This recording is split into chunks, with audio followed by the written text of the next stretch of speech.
I was called to the Lord's Gym Ministries. So I started working with the homeless probably about 4.5 years ago through Urban Outreach, and working with homeless and addicts. And I guess I didn't really know where I belonged, but I knew I was supposed to be with God's people. And he just really walked me through some things with offense and loving people like Christ loves people, right? Because that's hard to have a heart for people like Christ does. 'Cause we're human beings, right? We get offended, we get upset, we get angry, and so it's like he started me there, walking me through different personalities, different people, different ways of life. And then Pastor James had mentioned that the Lord's Gym was opening for women, and they needed a female to head that up. And I don't think he knew it at the time that I was gonna be there. It was gonna be me, because I think he asked everyone but me. I'm not sure on that. But God told me. And it was funny because I asked my husband, I'm like, would you be okay if I took that on? I said, as a volunteer, it's just something I want to do for Christ. And I feel like that he's built me up in a way that I could lead women, And I told Pastor James one day, I said, I think I'm going to fill that spot. And then it was like the next week, I just kept hearing all these people like, hey, I heard that you got this new job or this new placement or this is the chaplain at the gym. And I'm like, whoa, wait a minute. I had mentioned it, but I still got to pray about it. But it was God. God opened that door for me. And I think that he anointed me in a way that it became more than just sitting here watching women. It actually became a ministry, So we do all kinds of things together. And I think that's the biggest way that I've grown, is to grow with people and learn how to disciple as I'm being discipled, because now it's at the point where you've discipled people long enough, they're speaking back into your life, right? We're flaming each other's fire. So that's how I ended up at the Lord's Gym and doing the women's ministry. I got a pretty rough background. I grew up in the country down south, Gallatin County. Some people from here would think that's down south, but wasn't a lot to do. Drinking, drugging, partying, that was it. We didn't have movie theaters, we didn't have Walmart, we didn't have the mall. Everything was 45 minutes away, so if you didn't drive, you just hopped in a car with somebody else and you went to a field party, or you ran around Warsaw or Glencoe, and that's what you did. That's what we did. I was never actually a drug addict. Never been addicted to anything really. Thank God. I think that was a praying grandfather. But I had enjoyed all of those things, right? To the point where I wanted to do them again.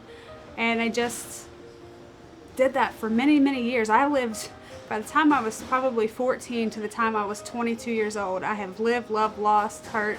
Like, I've been through a lot. I had a whole life. Like most grown-ups didn't have at that age, And I had gotten introduced to a motorcycle club that's actually local. My brother was in it, and I had dated one of the men that was in the club. He was higher up, and I had gotten pregnant. He was very abusive, and that wasn't love to me. I always knew it wasn't love to me, but I kind of stuck with it because it was like the party scene. It was what it was. Wasn't affecting me. I mean, yeah, it was. It was abusive, but until I found out I was pregnant, I didn't really care. I know that doesn't even sound like that makes sense, but when somebody's coming against yourself, a lot of times you can deal with that. It's when somebody comes against someone you love or something you love, that's when you get really offended. And I was pregnant, and I said, no, I can't do this. And I had separated from him, and my whole pregnancy I was alone, and I don't know, I was just really alone. Even without the abuse and all the people and stuff, I had my family, but when you're that kind of alone, pregnant, making it on your own, you're like, what do I do, God? And that's even before I knew who God really was. Like, I was a Christian before I was a Christian. Like, my mom was a Christian, so I was a Christian, But then when I truly was like, no, I gotta have something different, I started to talk to God some. But then once my son was born, he was probably about, I'm gonna say 3 months old. I went to a little church called the Gathering Place in Mount Zion. And Pastor Darius Webb, never forget him. I actually still have my pamphlet from that day, the day I got saved. I walked in, And I was there with my nephews, and my son was 3 months old, and it was right. It felt right, it felt comfortable. And he kept talking about being chosen, this, and that, and I had went up and I gave my life to Jesus, and that was the first day that I could say that I was truly saved. That I truly knew what it meant. And it was so funny when I got back to my seat, my little nephew's like, I knew you were chosen. I knew it was you. So you're chosen too. But he's like, no, you're the one. So, yeah, that was an emotional time in my life. It was good though. God saved me. And then just slowly, that process, right? That progressive sanctification.